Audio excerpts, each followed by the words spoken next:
Everyone. Welcome to our channel. ఈరోజు కథ 'arrogant husband'. Party పూర్తవ్వకుండానే Dev, అమూల్య, ఇంకా హర్ష, కీర్తి, సూరజ్, శాంతి పార్టీ నుంచి బయటికి వచ్చేశారు.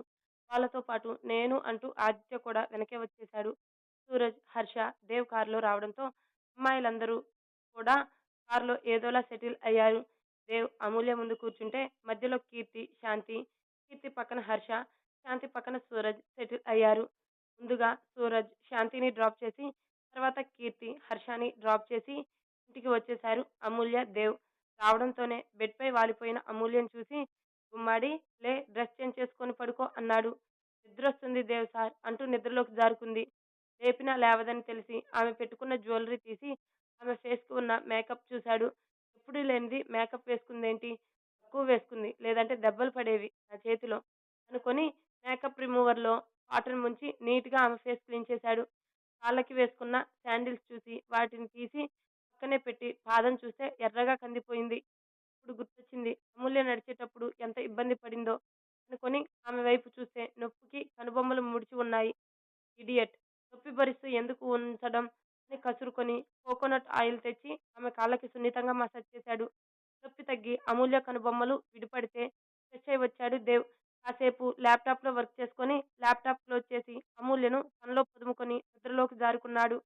నెక్స్ట్ డే మార్నింగ్ నిద్ర లేచి జాగింగ్ చేయడానికి స్టార్ట్ అవుతున్న రియాకి కిచెన్ నుండి ఏవో కూని రాగాలు వినిపిస్తుంటే అటువైపు వెళ్ళింది. నైట్ ట్రాక్, రెడ్ బనియన్ వేసుకుని హిందీ సాంగ్ హమ్ చేస్తూ వంట చేస్తున్నాడు ఆదిత్య.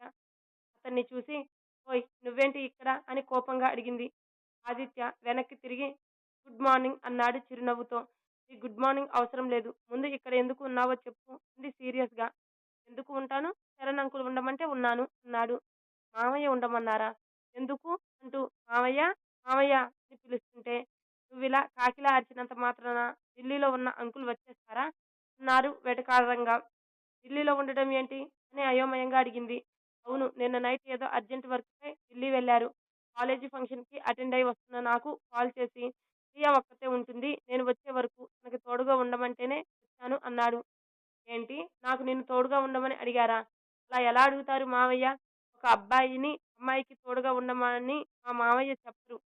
ఆదిత్య రియా వెనక చూస్తూ ఇక్కడ అమ్మాయిలు ఉన్నారా అని అనడంతో రియా కిచెన్ లో ఉన్న చపాతీ కర్ర తీసుకుంది. ఓ సారీ, నువ్వు అమ్మాయివేగా, మర్చిపోయా. ముందు నువ్వు బయటికి వెళ్ళు. మా మామయ్య లేని టైంలో నిన్ను ఇక్కడ ఉండమన్నారు అంటే నేను నమ్మను అని కోపంగా ఊగిపోయింది. హలో, ఏంటి నేనేదో ప్లాన్ తో వచ్చినట్టు మాట్లాడుతున్నావు? కావాలంటే అంకుల్ కి ఫోన్ చేస్తాను అంటూ చరణ్ కి కాల్ చేసి స్పీకర్ లో పెట్టాడు. హలో ఆది, ఇప్పుడే ఫ్లైట్ దిగాను అని వినిపించిన చరణ్ వాయిస్ కి ప్రియా ఆదిత్య చేతిలో మొబైల్ లాక్కొని, హలో మామయ్య, మీరు ఢిల్లీ వెళ్ళారా? నాకు తోడుగా ఈ ఆదిత్యాన్ని ఉంచారా అని అడిగింది. హా అవును రియా, అర్జెంట్ వర్క్ పై వచ్చాను. నేను రావడానికి వారం పడుతుంది. రెండు రోజులైతే నువ్వు ఒక్కదాన్ని వదిలేద్దును, అని వారం కదా, అందుకే ఆదిని నీకు తోడుగా ఉంచాను. నువ్వేం టెన్షన్ పడకు, ఆదిత్య చాలా మంచివాడు. నేను నీకు మళ్ళీ కాల్ చేస్తాను అని కట్ చేశారు. హా విన్నావా అంటూ మొబైల్ తీసుకున్నాడు. ఆదిత్యని ఒకసారి కోపంగా చూసి జాగింగ్ కి వెళ్ళిపోయింది. వెళ్తున్న రియాని చూసి ఒక సాంగ్ పాడుతూ కాఫీ పెట్టుకోవడం స్టార్ట్ చేశాడు. గాఢ నిద్రలో ఉన్న దేవ్కి తన మొబైల్ రింగ్ అవుతుంటే మెల్లిగా కళ్ళు తెరిచి లిఫ్ట్ చేశాడు నిద్రమత్తులోనే. హలో దేవ్, ఈ రోజు హాస్పిటల్లో వర్క్ లేదు కదా అని అడిగాడు హర్ష. అది అడగడానికే కాల్ చేశావా అని నిద్రమత్తులో అడిగాడు. హా అవును, నీకు హాస్పిటల్లో వర్క్ లేదు అని తెలుసు, అందుకే నువ్వు అమ్ము కలిసి షాపింగ్ మాల్ కి వచ్చేయండి, వెళ్ళి షాపింగ్ చేయాలి. రేయ్, మొన్ననే కదా వెడ్డింగ్ కార్డ్స్ అంటూ పొద్దున్నే తీసుకెళ్ళావు, మళ్ళీ ఇప్పుడా అని విసుక్కున్నాడు. తప్పదు దేవ్, నాకు మాట ఇచ్చావు నువ్వు అమ్ము దగ్గరుండి నా పెళ్లి చేస్తాను అని. ఇంకా చాలా ఉన్నాయి, తొందరగా రా. నేను రాన్రా, పెళ్లి ఏ గుడిలోనో చేసుకో అన్నాడు కోపంగా. రేయ్, నీ పెళ్లి సింపుల్ గా నా పెళ్లి సింపుల్ గా అయితే బాగోదురా, అందులోనూ నేను పెళ్లి ఇలా చేసుకోవాలి అలా చేసుకోవాలి అని ఎన్ని డ్రీమ్స్ కన్నానో తెలుసా. ప్లీజ్ రారా అంటూ గారంగా అడిగాడు.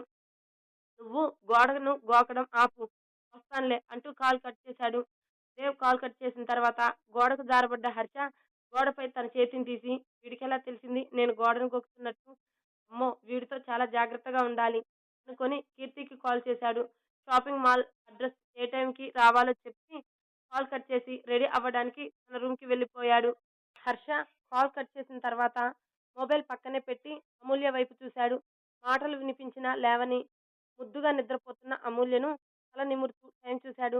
7:30 చూపిస్తుంటే, ఓహ్! లేటవుతుంది. ఎంతసేపు పడుకున్నా. ఆ వెధవేమో షాపింగ్‌కి రమ్మన్నాడు అని లేచి ఫ్రెష్ అయ్యి వచ్చి చూస్తే అమూల్య ఇంకా నిద్రపోతూనే ఉంది. క్యూట్‌గా నిద్రపోతున్న అమూల్యను లేపాలని లేదు. ఎలానో ఈరోజు కాలేజీకి హాలిడేనే అని హర్ష షాపింగ్‌కి రమ్మని చెప్పడంతో ఇక ఆమెను లేపడానికి సిద్ధమయ్యాడు. అమూల్య పక్కన కూర్చొని గుమ్మాడి అని పిలిచాడు. No response. అమూల్య తల నిమురుతూ గుమ్మాడి లేవవే అన్నాడు. కొంచెం కదిలి నిద్రొస్తుంది దేవ్ సార్. కాసేపు పడుకుంటాను అంది ముద్దుగా. తర్వాత నిద్రపో. హర్ష ఫోన్ చేశాడు. షాపింగ్‌కి వెళ్ళాలంట. ఎళ్లి షాపింగ్‌కి అన్నాడు. టక్కున లేచి కూర్చొని ఈరోజేనా షాపింగ్ అని హుషారుగా అడిగింది. దేవ్ ఒక ఐబ్రో ఎగరేసి చూస్తూ ఏంటే షాపింగ్ అనగానే ఓ నిద్ర ఎగిరిపోయిందా అన్నాడు. పిచ్చి చూపులు చూస్తూ మీకు బ్రేక్‌ఫాస్ట్ రెడీ చెయ్యాలి సార్. ఫ్రెష్ అయి వస్తాను అంటూ లేస్తున్న అమూల్య చేతిని పట్టుకొని తన మీదకి లాక్కున్నాడు. దేవ్ ఒక్కసారిగా లాగడంతో వెళ్ళి అతని గుండెల మీద వాలిపోయి దేవ్ వైపు బెదురుగా చూస్తుంది. మొహంపై ఆమె జుట్టును చెవి వెనుక సర్దుతూ నిన్న ఎందుకే ముద్దుగా రెడీ అయ్యావ్ అని అడిగాడు. నిన్న మీకు నచ్చానా అని మెరుస్తున్న కళ్ళతో అడిగింది. నువ్వెలా రెడీ అయినా నాకు నచ్చుతావు బేబీ. కానీ నిన్న ఆసమ్. అసలు చాలా అంటే చాలా క్యూట్‌గా ఉన్నావు. ఎంతలా అంటే నన్ను నేను కంట్రోల్ చేసుకోలేకపోయా. ఇంకెప్పుడు ఇలా రెడీ అవ్వకే అన్నాడు. అతని మాటలకి అందంగా సిగ్గుపడింది అమూల్య. దేవ్, అమూల్య బ్రేక్‌ఫాస్ట్ చేసి హర్ష చెప్పిన మాల్‌కి వెళ్లారు. వీళ్ళు వెళ్ళేసరికి కీర్తి, స్వప్న, సుభాష్ షాపింగ్ మాల్ బయట వెయిట్ చేస్తున్నారు. హర్ష సార్ ఇంకా రాలేదా అని అడిగింది అమూల్య కీర్తి దగ్గరికి వెళ్లి. హుహు. లేదు. మేము వచ్చి 25 మినిట్స్ అయింది. ఇప్పుడు మీరు కూడా వచ్చారు. హర్ష గారు ఇంకా రాలేదు అంది పెదవి విరుస్తూ.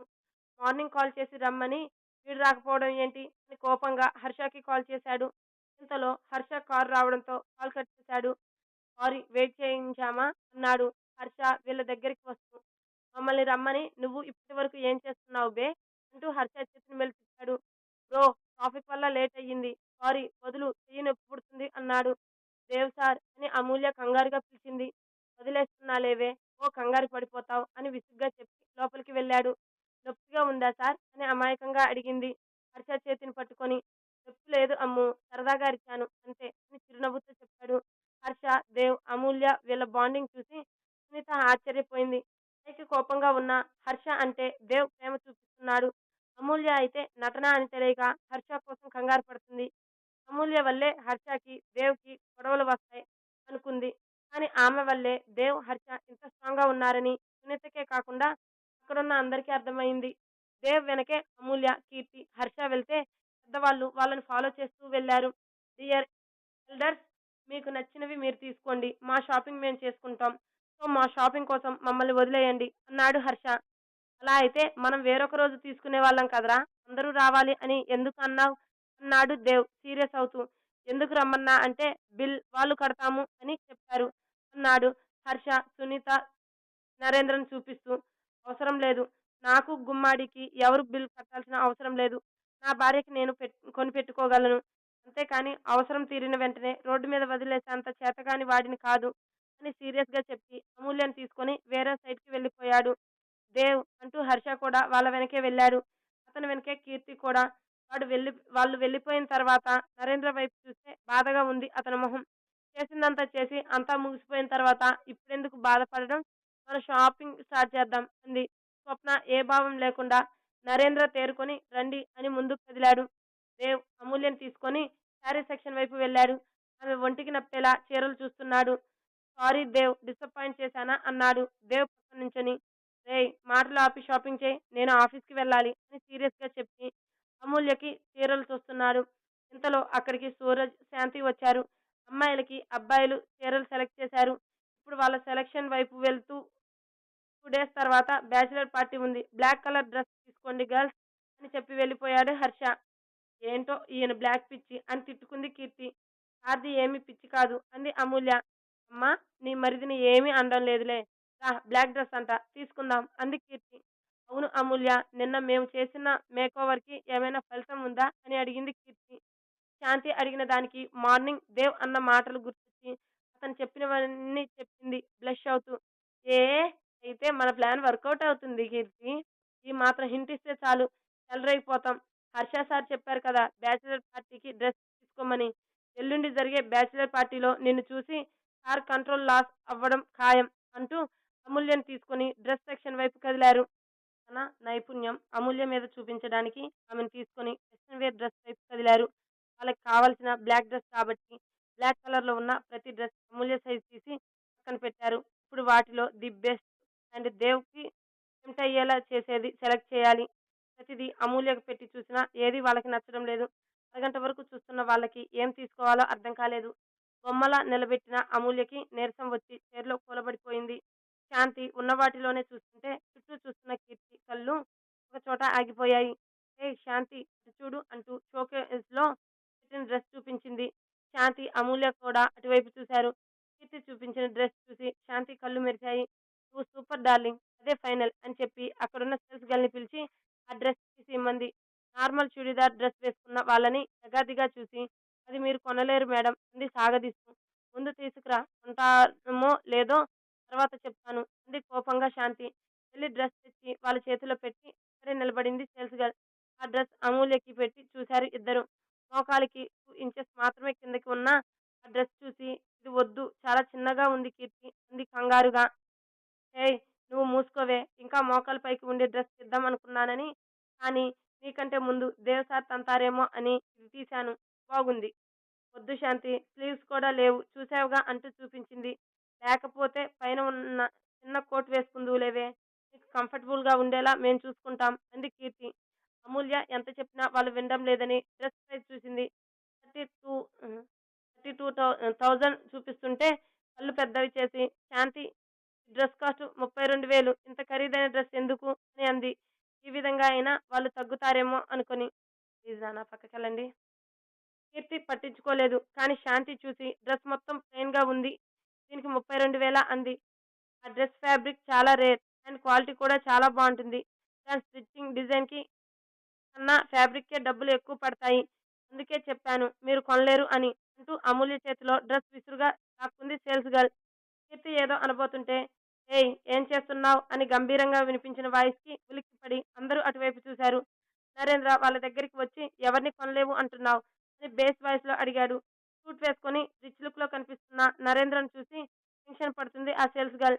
చెప్పు ఎవరిని కొనలేవు అంటున్నావ్ అని మళ్ళీ అరిచేసరికి అమూల్య భయంగా కీర్తి చేతిని పట్టుకుంది. అమూల్య భయపడుతుంది. కొంచెం కోపం తగ్గించుకొని తను ఎవరు అనుకుంటున్నావు? తను నా కోడలు. తలుచుకుంటే ఈ మాల్ మొత్తం కొనగలదు. అలాంటి తన్ని అవమానిస్తావా? నీకెక్కడా జాబ్ రాకుండా చేస్తాను అన్నాడు కోపంగా ఊగిపోతూ. సార్ ప్లీజ్ సార్ మేడం ఎవరో తెలియక పొరపాటు పడ్డాను. నాకు జాబ్ లేకపోతే నా ఫ్యామిలీ రోడ్డు మీద పడుతుంది అని ఏడుస్తూ వేడుకోవడం మొదలుపెట్టింది ఆ సేల్స్ గర్ల్. నో నీలా మనుషుల్ని వాళ్ళ డ్రెస్సింగ్ స్టైల్‌ని చూసి చీప్‌గా చూసేవాళ్ళు ఇక్కడ పనికిరారు. ఇప్పుడే నీ మేనేజర్‌కి చెప్తాను అంటే ఆ అమ్మాయి భయంగా చూసింది. ఆ అమ్మాయిని చూసి అమూల్యకి జాలి కలిగి వదిలేయండి మావయ్య తెలియక చేసింది కదా అంది. అమూల్య అది కాదమ్మా అంటున్న నరేంద్ర మాటలకి అడ్డుపడుతూ ప్లీజ్ నా కోసం అంది. సరే అని ఆ అమ్మాయి వైపు తిరిగి వాళ్ళు షాపింగ్ అయ్యేంత వరకు వాళ్ళతోనే ఉండి ఏం కావాలో చూసుకో అని వార్నింగ్ టోన్‌లో చెప్పి అమూల్య, కీర్తి, శాంతి వైపు చూసి మీకు నచ్చినవి తీసుకోండి. డబ్బు గురించి ఆలోచించవద్దు అని వెళ్ళిపోయాడు. నరేంద్ర వెళ్ళిపోయిన తర్వాత ఆ అమ్మాయి అమూల్య వాళ్ళకి సారీ చెప్పి వాళ్ళతోనే ఉంది. అమూల్యకి డ్రెస్ సెలక్షన్ అయిపోయింది కాబట్టి వాళ్ళిద్దరూ బ్లాక్ డ్రెస్ తీసుకొని కీర్తికి డైలీ వేర్ శారీస్ సెలెక్ట్ చేశారు. అమూల్య కూడా కొన్ని శారీస్ తీసుకుంది. కానీ దేవ్ వద్దంటాడేమో అని భయంగా కూడా ఉంది. పెళ్ళైన దగ్గర నుండి శారీస్ కట్టుకోలేదు తను. కీర్తి పెళ్లిలో కూడా డ్రెస్ వేసుకొని ఏం తిరుగుతాం అనుకొని తీసుకుంది. దేవ్ వద్దంటే వదిలేద్దాం అనుకుంది. ఇక్కడ అమ్మాయిల షాపింగ్ అవ్వకముందే అబ్బాయిలు ముగ్గురు షాపింగ్ ఫినిష్ చేసుకొని వెయిట్ చేస్తుంటే తీరుబడిగా 2 గంటలు అవగొట్టి వచ్చారు. నేను చెప్పానా ఈ అమ్మాయిలతో షాపింగ్‌కి వస్తే ఇలానే ఉంటుంది అని అన్నాడు సూరజ్. నీకంటే నీ గర్ల్ ఫ్రెండ్‌తో వెళ్ళడం వల్ల ముందే తెలిసింది. మాకిప్పుడే అర్థమయింది. ఏమంటావు బ్రో అన్నాడు మొబైల్ చూస్తున్న దేవ్‌ని కదుపుతూ. హర్షకి ఒక లుక్ ఇచ్చి మళ్ళీ మొబైల్ చూడడంలో పడిపోయాడు. వీడు ఒక శిలా విగ్రహం అని తెలిసి జోక్స్ వేయడం నాదే తప్పు అని గొనుక్కుంటూ అయిపోయిందా బిల్ వేయించుకొని మళ్ళీ గుడికి స్టార్ట్ అవ్వాలి అనగానే దేవ్ సీరియస్ గా చూశాడు. అంటే గుడికి ఫస్ట్ వెడ్డింగ్ కార్డు పెట్టి పూజ చేయించాలి. కాదనకు అమ్ముని తీసుకువెళ్తాను అన్నాడు భయంగా. సీరియస్ లుక్ ఇచ్చి బిల్డింగ్ వైపు కదిలాడు. అమ్మయ్య ఏమనలేదు అంటే పర్మిషన్ ఇచ్చినట్టే అని హ్యాపీగా ఫీల్ అయ్యి దేవ్ వెనకే వెళ్ళాడు. దేవ్ ముందుగా చెప్పినట్టు తనకి అమూల్యకి తీసుకున్న డ్రెస్సెస్ కి బిల్ పే చేసి అవి తమ ఇంటికి డెలివరీ చేయమని అడ్రస్ ఇంకా మనీ ఇచ్చి అమూల్య వైపు చూశాడు. అతని చూపు అర్థం చేసుకుని అతని వెంటే వెళ్ళింది. ఇదేంటి హర్ష కోడల్ని తీసుకువెళ్ళిపోతున్నాడు. గుడికి వెళ్తున్నాం. అమ్మాయిని పంపించమని చెప్పలేదా? అని అడిగాడు నరేంద్ర. మీరు కాస్త ఆగండి. నేను అడిగాను అని సీరియస్ గా చెప్పి దేవ్ వెనకే వెళ్ళాడు. హర్ష వెళ్ళేసరికి అమూల్య, దేవ్ పార్కింగ్ లో నిలబడి కనిపించారు. హర్ష రావడం చూసి గుడి ప్రోగ్రాం అయిన తర్వాత ఇంటి దగ్గర డ్రాప్ చేయి అని చెప్పి అమూల్య వైపు తిరిగి ఇంటికి వెళ్ళిన తర్వాత రెస్ట్ తీసుకో. నేను ఆఫీస్కి వెళ్తున్నాను.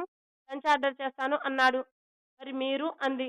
నేను ఆఫీస్లో తినేస్తాను అని అమూల్య నుదుటిన ముద్దు పెట్టుకొని వెళ్ళిపోయాడు. దేవ్ వెళ్ళిన తర్వాత వచ్చారు అందరూ. దేవ్ ఒక్కడే వెళ్ళడం చూసి నరేంద్ర ఊపిరి పీల్చుకున్నాడు. అమూల్యను తమతో పంపిస్తున్నందుకు. ఈ పెళ్లితో నరేంద్ర దేవ్కి దగ్గర అవుతాడా లేదో తెలుసుకుందాం. Please subscribe to my channel. Thank you.